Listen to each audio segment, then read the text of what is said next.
New Aphotic Realm announcement. Submission windows for upcoming issues. Issue 10, the theme is justice. That's hard-boiled fiction with a supernatural twist.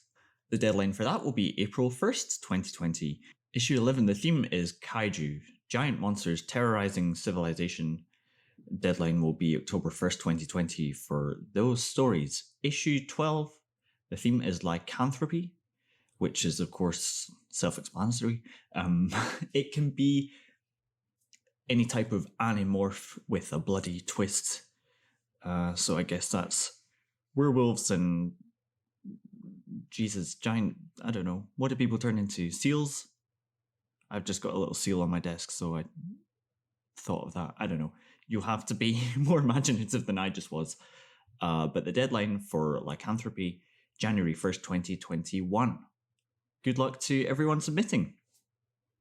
I wrote this thing. I hope you like it. Let's talk about it, yeah. Let's lose track. Losing the Plot Podcast. Losing the Plot Podcast. Losing the Plot Podcast. Talking to Leo.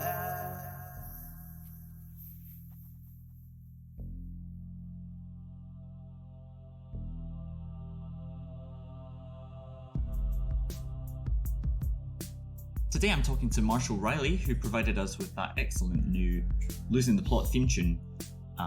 Their latest release is a cassette version of Emerald City out with Captain Crook Records. I hope you'll check that out.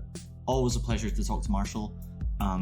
If you yourself want to be on the show, or if you've got anything you want to tell me about the show, you can always get in touch with me using losingtheplotpodcast-at-gmail-dot-com, and I look forward to hearing from you.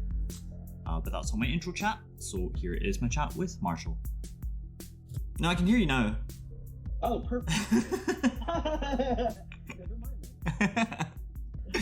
Well, see, now that everyone is indoors, they all have their favourite, video messaging app. So everyone's like, can you get on Zoom and then Discord and then Skype? Oh, yeah. Yeah, Zoom's the big one right now. Yeah. It's like, I'm in my 30s, don't make me learn a new app. What's wrong with you? I still haven't gotten to downloading that one, but yeah, a lot of friends are meeting up on that. So that would be interesting to try. But I don't know. I get nervous about even group situations in general, and then having a group situation where you're on a screen seems like a lot to me. Do you just sit and look at yourself? You know how it is. I was doing one, I think it was Discord, and they said if you double click your face, then you become the big one and everyone else gets small. And I was like, all right, see y'all later.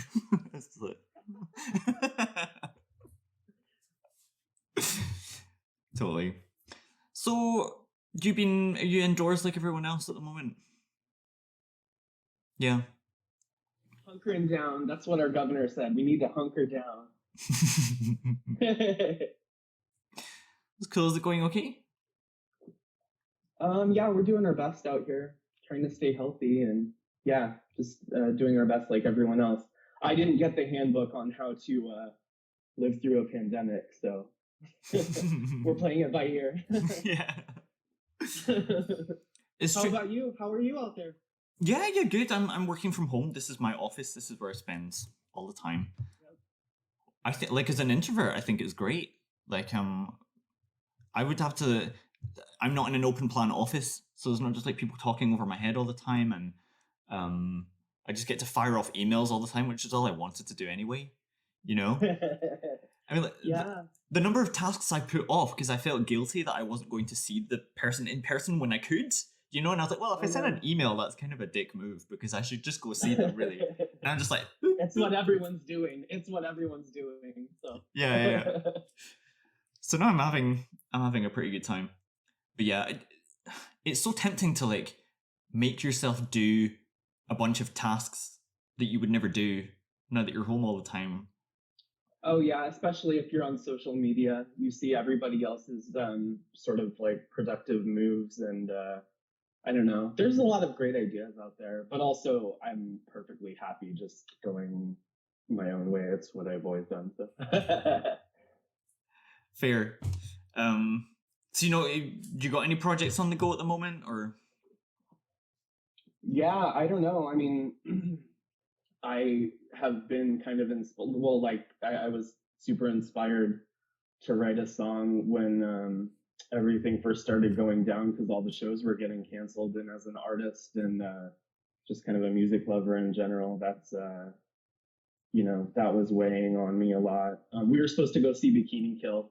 Like I would have seen them mid-March, but that obviously didn't happen. So I'm waiting on that tour to start back up or whatever. But yeah. Mm-hmm. And how about your own music? You sent me some new songs recently. Yeah. Let me see. Harder and Lavender. Yeah, Laid Up in Lavender. I did. That's going to be a collaboration with a friend of mine. And then let's see. I can't think of the name of it right now. I'm really passionate about my own stuff. I can't even think of the names of what's going on. Let me think. Harder, and then whatever that second one was. Yeah. Plastic Appeal. Plastic Appeal. Yeah. I don't know. I think that's my favorite out of those three so far. I was intending for those three to be a EP. Like I fully planned on getting in the studio and, doing the big thing for those guys again. I wanted to kind of have sort of a big, comeback from Emerald Shitty, since I haven't done anything since that one. And that was the last studio one. But then, I just reissued Emerald Shitty on cassette through Captain Crook, so that was a lot of fun. Mm-hmm. How did you set up the studio thing? How did that all happen? That's a friend of ours, Verse Omega. He has a studio called The Shack. It's like a home studio, really cool setup, and he did a really good job on that.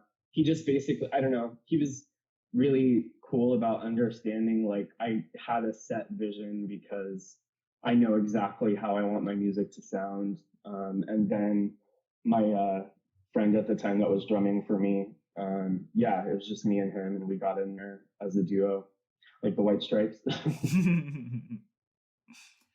How is it that you know exactly how your music should sound? Is it in terms of the instruments? Is it in terms of like pedals that you use or something? Or I don't really use, I don't even have any pedals. I just, I know that I enjoy when I listen to music, I enjoy kind of like a edgier, grungier kind of sound. I've always, grunge is, we've talked about that before, is a huge influence. So that just finds its way back into my sound all the time. I can't really get away from it even if I wanted to. So. At the moment you're posting like a bunch of your favorite albums. Oh yeah. I'm just one of those crazy little challenges that are going around. I didn't really feel like filling out all the surveys and all the ones that people are doing. That's kind of, I don't know. I don't feel like revisiting the LiveJournal days so much. If people are just like tag 5 friends, you're like, don't remind me how difficult it is for me to think of 5 friends. And I'm not going to.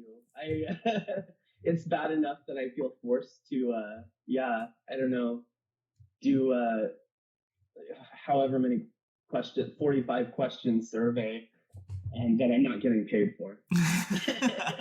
Fair. But the favorite records is cool because I get to kind of look back on, they're records that have influenced your taste in music now. And I thought that was a cool way of kind of phrasing that, like music that you grew up on or whatever. It makes you think of the music that you listen to now in a different way. Mm-hmm.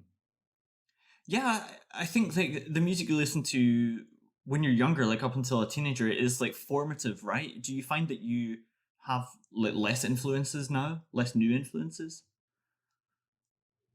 Oh, that's a good question. Um, yeah, I mean, you might be right. I like the first one that I posted had to be Placebo because that's, one of the big ones for me. Hmm. And then so Black Market Music was the first album that I picked up from them. So that one had to be in there. And then the last one I posted was the Foxfire soundtrack that I think it's like 1995 or 94. Angelina Jolie flick where she's like the badass chick. She comes in with a gun and she rounds up those girls and they all kind of take over the world and everything.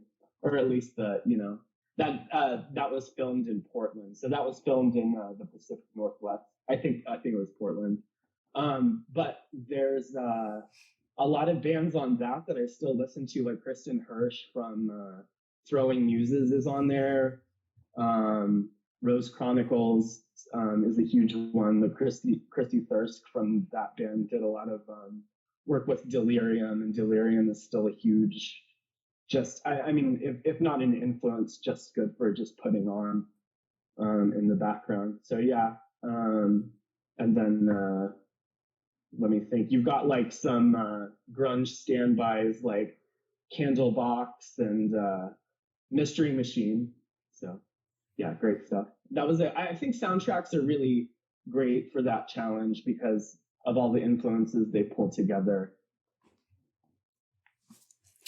That's a good point. And there's so much like of year. It's always like the greatest hits of that year or the coolest songs of that era or whatever. Yeah, for sure. Or at least I don't know, just yeah, like different bands of an ilk that suit the tone of that movie or whatever it is. The Breakfast Club soundtrack was another one I was thinking of. I might have to post that one too. The Breakfast Club soundtrack was pretty influential. That's a good one. Yeah, I'm guessing the latest thing that you've recorded was that Losing the Plot redo. Yeah. Mm-hmm. Do you record it at home or how'd you do it? Yeah, in my bedroom. That's awesome. Yeah. Not much has changed here. Yeah, Losing the Plot new theme song, and then I wanted it to kind of carry the same tone, but just update it for you. And then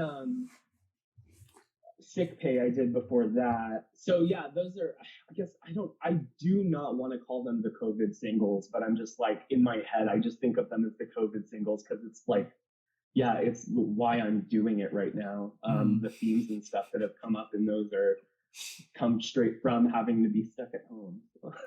You can call it going viral or something else later. I don't know. You're good for something, Leo. Totally. I'm a published author. Excuse me.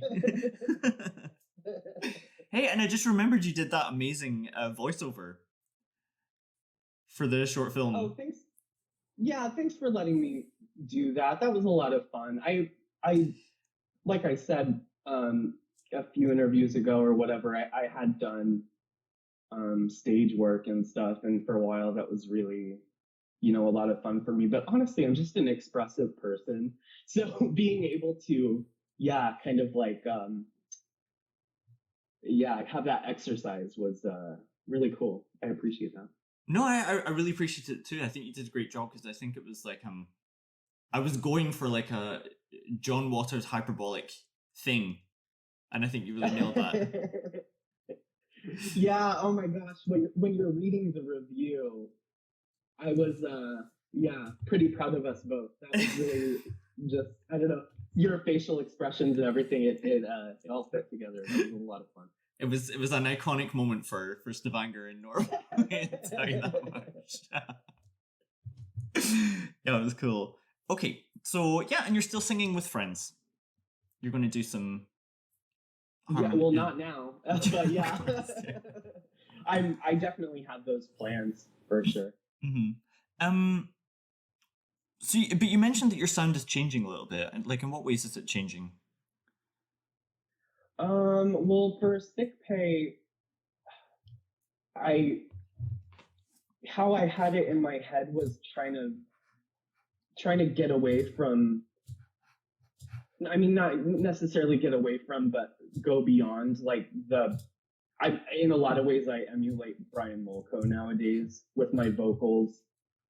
So kind of getting away from that, and doing something a little bit different with that. So my inspiration for sick pay vocally was Chris Cornell, but I'm not trying to copy these people, but I, a lot of being a singer is, pushing your, pushing your voice to new places. And I don't want to say I got sick of like emulating Brian Molko, but I definitely don't just want to do that. And I don't just want to be known for, if I'm known for anything, I don't just want to be known for that. Yeah, so they're like jumping off points for you or something, these different musicians. For sure. Okay. Oh, for sure. Yeah. Interesting. And you're still doing stuff with Captain Crook Records. Will you stick with them? Yeah, that was fun. They needed a March release, and we kind of talked about doing a physical release for Emerald City for a while. So we finally just did it, and so that was their last release of the month, right at the end of the month. So I just, aside from working with a great homegrown company in the Pacific Northwest, especially, I just love them as people. Slade and Whitney are just amazing, friends, great friends, and great people to work with. So. Anything that serves them and serves me is pretty essential to not only our growing as people, but our growing our, brands, if you will, and everything.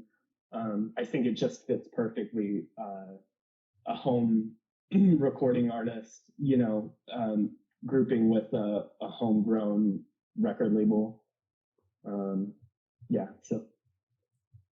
for sure. No, I mean, we've spoken before about what you see as like the indie art revolution, and I've totally come around to that now. I think it's just so much more interesting to just find random people who are inspired and making their own stuff. Like, yeah, oh my gosh, it's so much more rewarding. A lot of what Plastic Appeal was about was just, I'm getting so sick of hearing what everyone else is listening to on the radio. It's bunk. It's just utter bullshit. I don't, people are, on one hand, you have the people saying it's not about the money, forget about the price tag. And then you have people talking about fucking Fendi coats and cheating on your, significant other. And if this is what we're talking about, there's more to it than that for me as an artist. Indie artists are expressing something that's untouchable in the mainstream. The inner workings of our brains and our hearts, and of lives that don't get talked about just for the fact of it doesn't sell. Yeah, definitely. And you're not I don't know. I mean, I think before I used to be mistaken in thinking that like if I wasn't selling, or if I wasn't getting published in big places, then I must be doing something wrong. But it's almost the opposite now. I don't know. Yeah, we're individually, individually and together, I think we're stronger as indie artists than, I just think we'll have more longevity. I really believe that. Mm-hmm. I was talking to someone recently about the success of that film Uncut Gems. Have you seen it? No, I haven't seen that. Well, things like everyone was going wild about it and how like how original it was, and it is very different in terms of like the soundtrack and the way the camera is used and what the topic is, and just I don't know the actors and everything. But there's no way you would even get close to developing a style like that if you decided that you were going to follow the rules from the very beginning. So I'm totally against the notion of like any rules at all. And so when anyone points out something I've done wrong, I'm like, I don't think I did anything wrong. Actually, I think I just did. Right. Well, I honestly, Leo, seriously, if you're gonna have a gay character, they need to suit some. They need to. We need to know why. You can't just include homosexual characters. Yeah. That was wild, wasn't it? Oh my god, I'd forgotten about that. Do you know, I was trying to exercise the trauma of receiving that email by putting it in a video. I don't think it worked, frankly. I don't think it can be done. Fascinating the way people respond to things. You can't predict that. You can't do anything about it. But I think that I remember for you it was like a big turning point from the second album. So there was Burger, then there was Bummer, then there was Mars Hall. Yeah. And between Bummer and Mars Hall, something happened where like you seemed to really enjoy making Mars Hall, but Bummer was an ordeal. Oh, is that right? Yeah. Like I said, Mars Hall or Bummer was a big source of anxiety for me. I kind of felt like I just needed to get something out, and I didn't really know the direction that was going to go. And of course, I'm still fine with the final product, but the thing with Mars Hall was that was something that I always kind of wanted to get out, and I knew that was something, I don't know, I knew it was a fully formed concept already.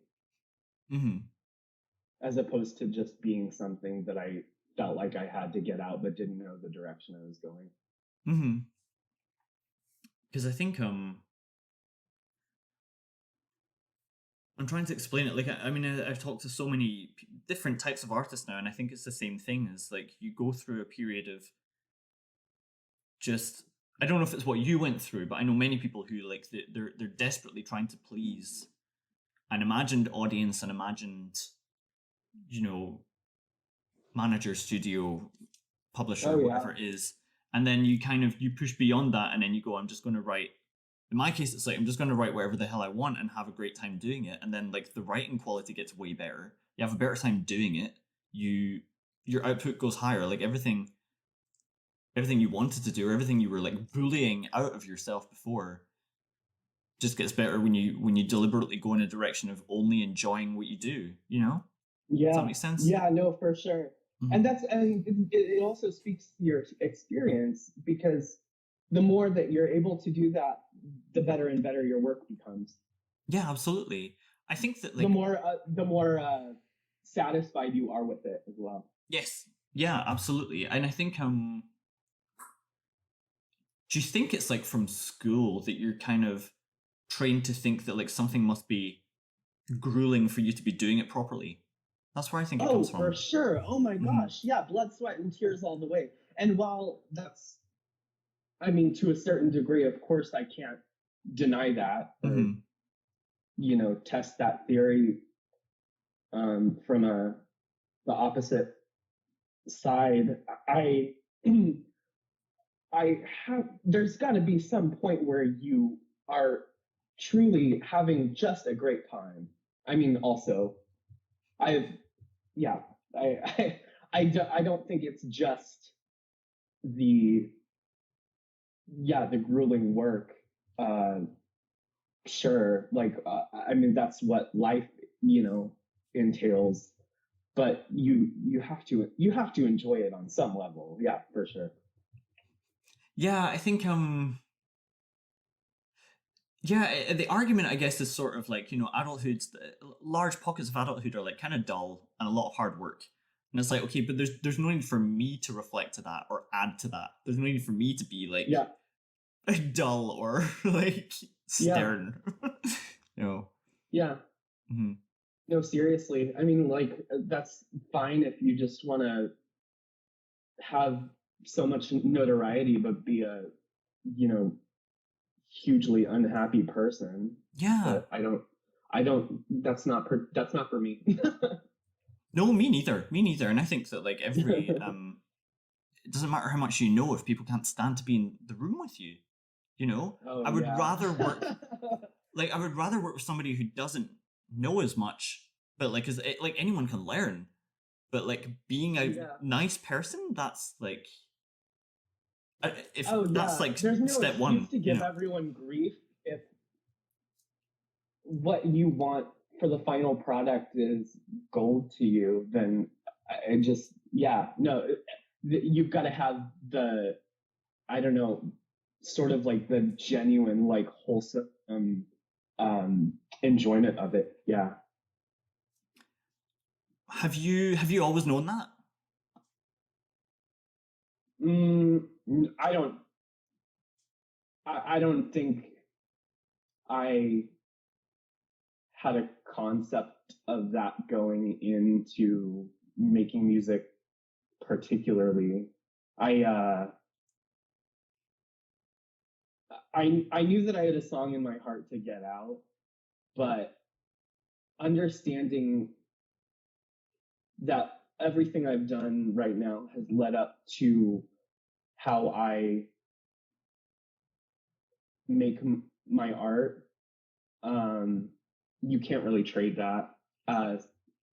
Understanding that I, coming from a place of pure, yeah, like purity with it, of that pure enjoyment or that pure whatever, whatever feeling that is, you can't replace that, and you can't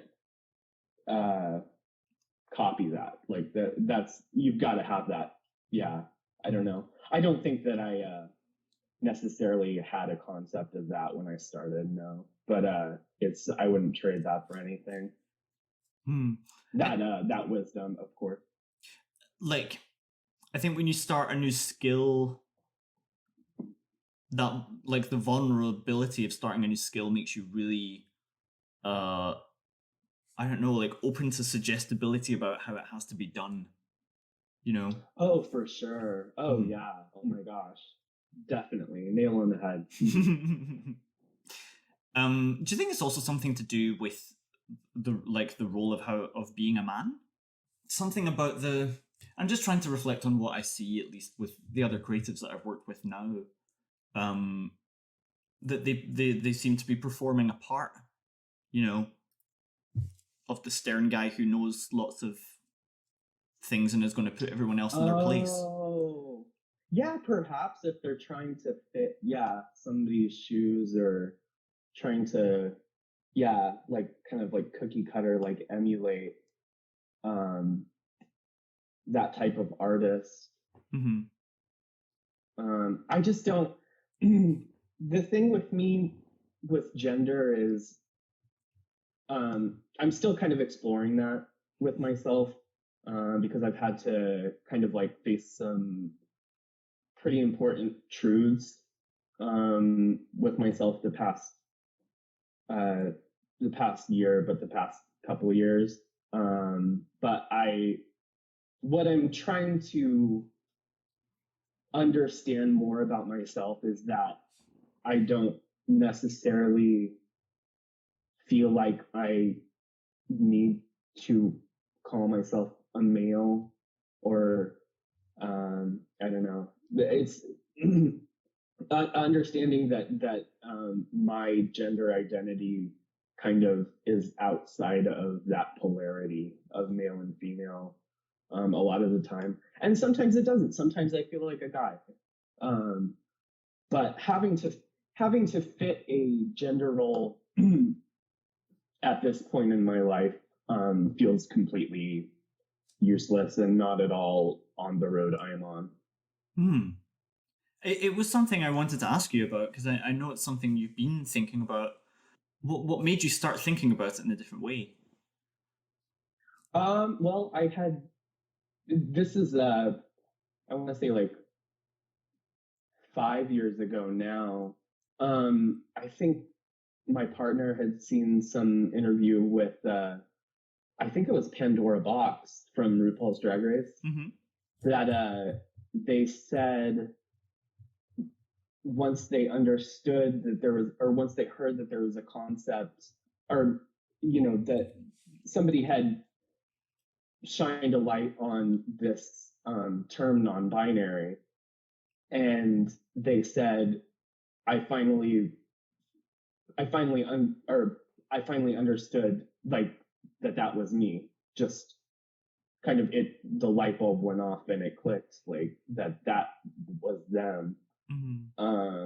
And for me, when I heard that, it was like that light bulb went off for me. Like, I've always, I don't know. I mean, I feel like a guy sometimes, but I also don't ever at all. And I'm definitely not a female.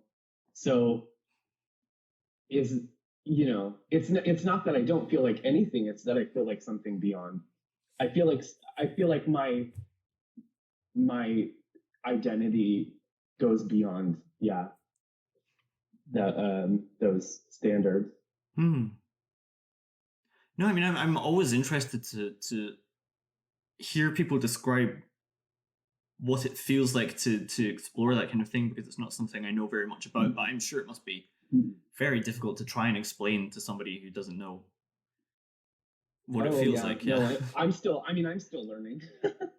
I don't, but as far as I understand, non-binary and gender non-conforming, that's the best description. I mean, that's the best way I can describe how I feel. So, I'm exploring that, and I'm still on that journey. So, I mean, you've always been like hugely encouraging of the people that you care about. I've always noticed that about you since we were first in contact, but I think it's taken me a while to get there as well, and just be like, hey, you think that's really important and that worked out for you? Well, good for you. Great. You're winning. I'm glad you value that and that happened for you, but in a completely non-competitive sense. I'm not ever just like, you value that thing and like, should I value that thing? Should I have a bigger one than you? It's like, I don't care. I don't care at all. So I don't know. I've never been, have you ever been competitive in any kind of way?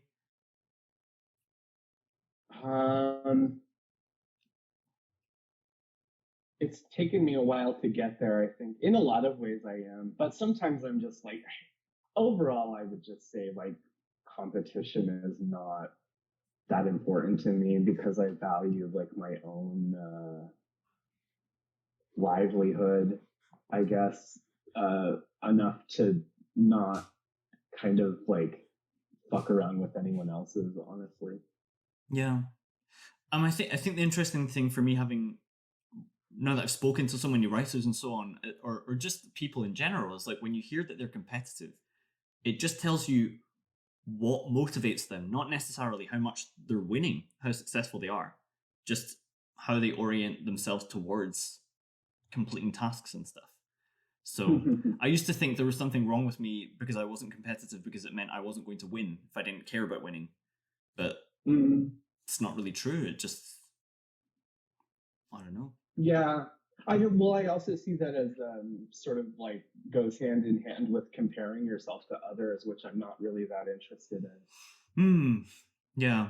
It's not like I don't go through that and I don't struggle with that, but anytime I do, I just kind of think, why even bother, like, comparing myself to others? It's an inward struggle for sure.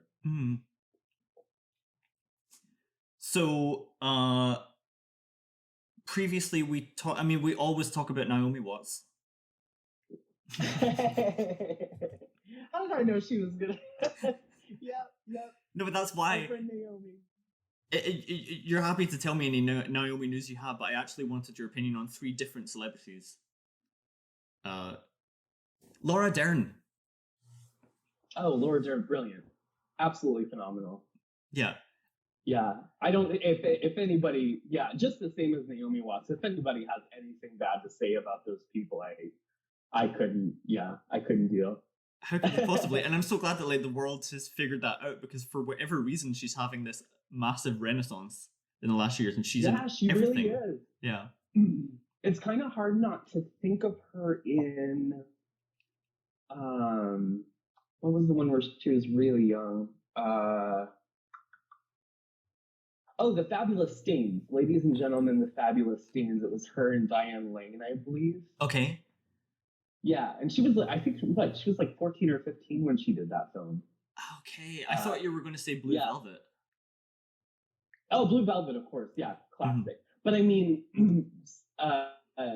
after having seen Fabulous Stains, kind of like, I don't know, see that, the glam makeup and the, bratty, like 15-year-old punk girl. I don't know. It's cool. She's come a long way. Did you see Marriage Story?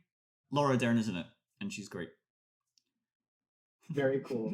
Awesome. I'll have to check out some clips from that. So that's why I brought it up. Reese Witherspoon? Reese? I don't know. I haven't really thought about her. She's, I don't know, Legally Blonde? That was great. Of course, one that I always used to watch just literally every day was Cruel Intentions. Oh, yeah. With which has Placebo on the soundtrack, so... is that the one where Sarah Michelle Gellar has this massive cross necklace that she does coke out of? Cocaine. Yeah. Yeah. Jonathan Van Ness. That is the Queer Eye for the Straight Guy. Yeah. Yeah. He's a big personality. I'm happy he's enjoying a lot of success too right now. Yeah. It's interesting because a lot of he's become kind of a siphon for like areas of our culture, like queer culture, and people are definitely like kind of looking to him as a beacon for our culture. And I as far as I can tell, I don't really have a problem with that. He's definitely just he seems to bring a lot of joy to a lot of people, so that's cool. Is there anyone else like in the culture that you're specifically following at the moment, or in like queer culture, or just like I don't know, like celebrities or anything? Oh gosh, I don't know. I'm gonna have to say no. Probably not. I still have my standbys like Kate Bush and everything, so I'm still trapped in that era, I guess. Kate Bush though, what a legend! Like that, I watched know. Wuthering Heights again recently.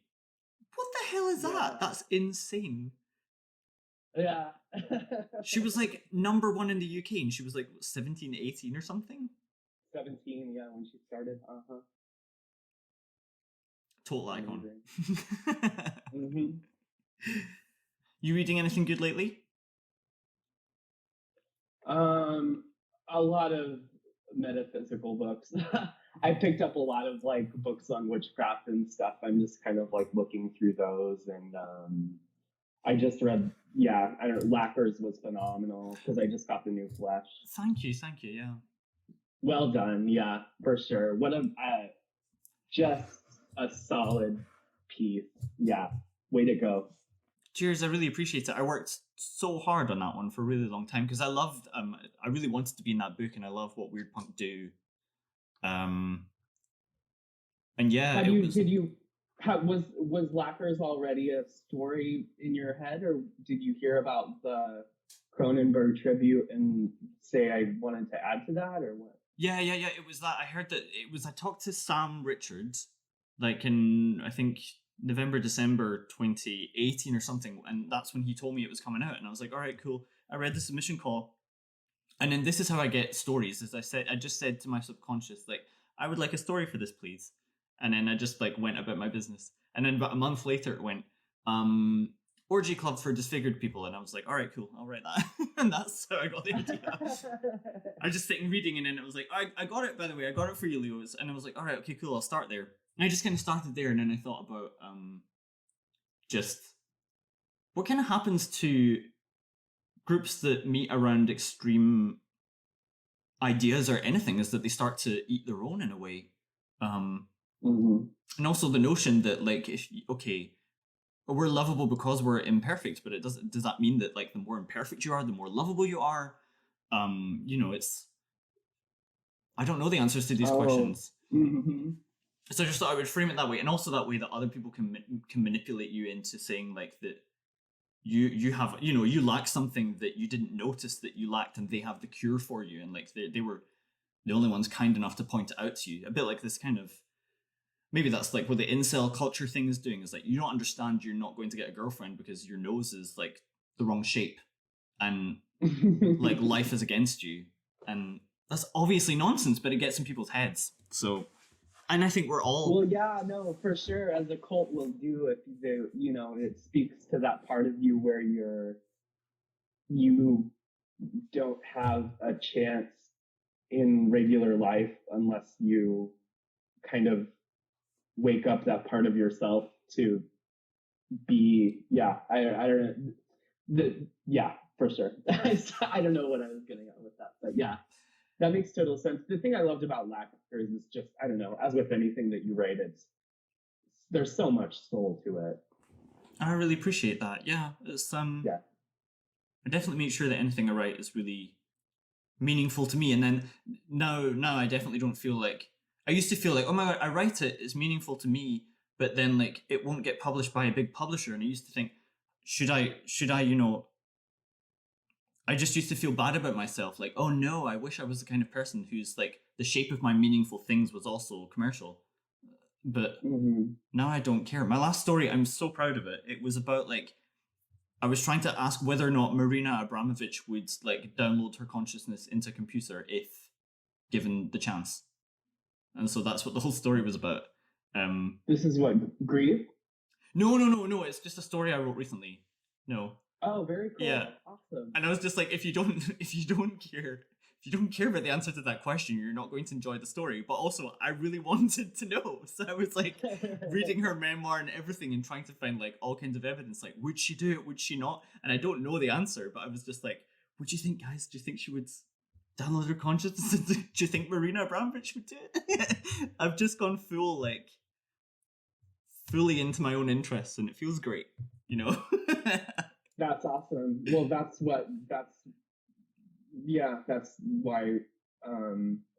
your work resonates with people. And even, I don't know, why people are interested is you're exploring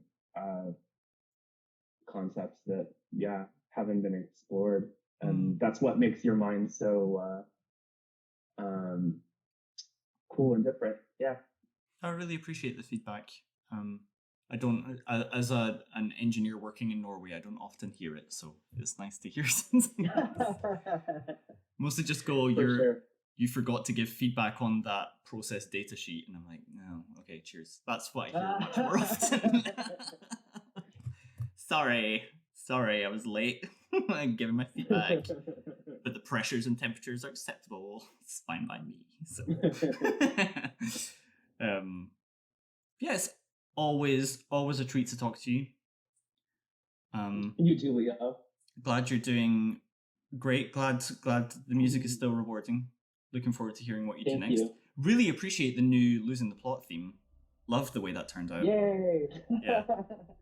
Awesome. Yeah. And we keep in touch as always. Hell yeah. All right. Have a lovely Tuesday. You too. Thanks a lot, Leo. Bye for now. Bye. So that was Marshall Riley. I hope you'll check out their work with Captain Crook Records. And it sounds like they have lots more coming up soon. If you are a reader, writer, editor, listener, whatever, some type of creative, or you've got something you want to tell me about the show, you can always do so. by using losingtheplotpodcast-at-gmail-dot-com. I look forward to hearing from you, but that's all from me for now. So until next time, bye bye.